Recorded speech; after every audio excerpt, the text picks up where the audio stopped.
Hello, and welcome to One Cool Thing, our occasional video series where we talk to you about something cool that we're testing out in the PC Mag Lab and that you might want to consider buying in the near future.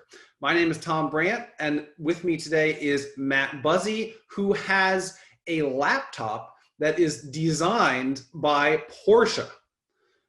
Matt, take it away. What have you got? Yes, specifically the Porsche design Acer Book RS is the full name of this laptop. It is, for all intents and purposes, a fairly normal, straightforward ultra-portable that's pretty light and has a pretty distinctive lid. I would say those are kind of the marquee sort of overview features. The lid itself is a nice sort of carbon fiber look, which obviously a lot of car hoods have carbon fiber, so it's definitely sort of an automotive nod there. And otherwise it's a pretty straightforward laptop. I would say that's the most signature Porsche-like feature to exist on this laptop is the lid. Now, many people may not, who aren't following Porsche very closely, may not realize that Porsche has a separate design lab, which is separate from the automotive company, and they put their Porsche design flair into a ton of different products. One of which a couple of years ago was this very revolutionary two-in-one laptop that's kind of similar to the Microsoft Surface Book. But this one, as you said, appears to be just a regular laptop. It doesn't fold 360 degrees. Nope. It's just a normal ultra-portable laptop that says Porsche on the back and has that branding. So what other things would make you want to buy a Porsche laptop? Well, yeah, I mean, Porsche fans off the bat, they're sold. So you don't need to cater to them. Other people might want this because it is a nicely made laptop. So we're talking, it retails for $13.99, and you get an Intel. So yeah, not too bad, despite the premium sort of luxury brand name. It doesn't actually get into a super luxury price. For that, you get a Tiger Lake, so it's new, it's fast. 8 gigs of RAM. There's also the graphics are Intel Iris Xe, no discrete GPU in this. So that's not really like a powerhouse sort of pro workstation or pro media laptop per se. It's more of a general use replacement. And it is quite light. So that's an ultra portable category. It's kind of just nice all around. No real special big draw, but it does have what I would consider pretty quick components. A 14-inch touch screen, which is also nice. So it doesn't convert into a tablet, but it does have a touch screen, which I would say looks pretty short.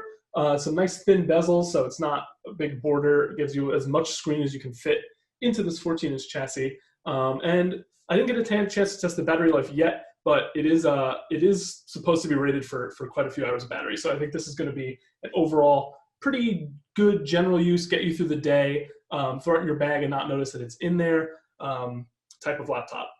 Well, let's talk about ports for a second, because I see in that Porsche laptop that it has not one, but 2 USB Type A ports, which kind of makes it not anachronistic, but certainly a nod to the past instead of the future.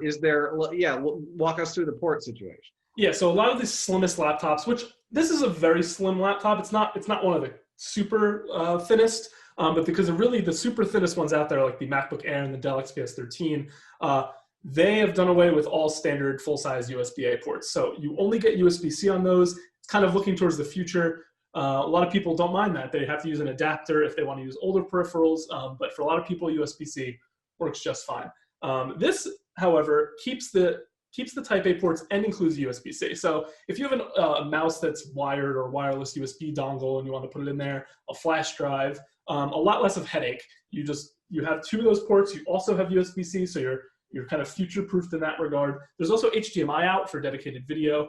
It does charge through the Thunderbolt port as well. So pretty good complement of ports. We just recently saw that on the Razer Book 13, offered the same. It included USB-C and USB-A. So I think I appreciate that still. There's some people who look at that and don't really care. They're fine with USB-C. They want the extra thinness. To me, the extra few hundredths or tenths of an inch, whatever it is, difference in the thickness is not worth giving up the convenience of the added ports to me. So considering it's still pretty light and still pretty thin, I approve of the sort of full complement of ports.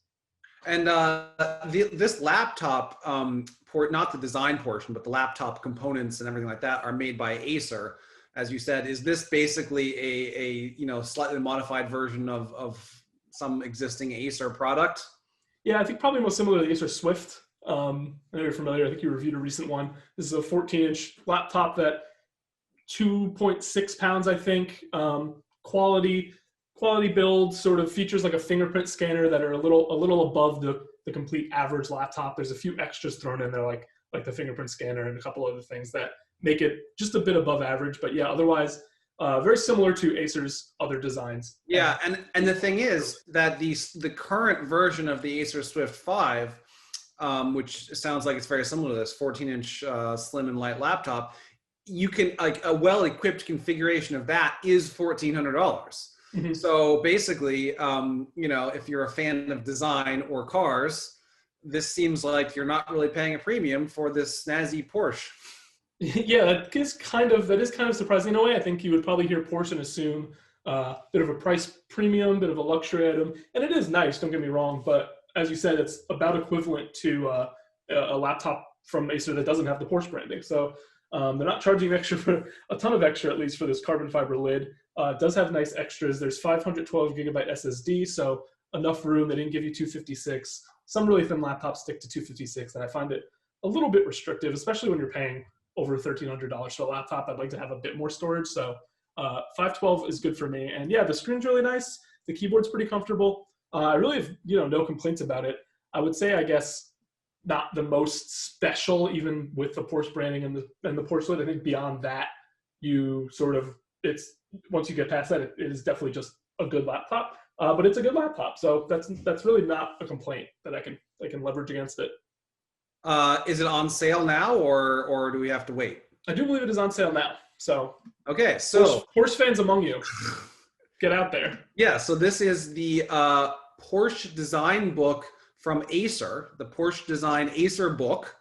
It's $13.99 in this configuration here, which, as we've just determined, is a fairly good configuration with the Core i7, 512 gigabytes of memory.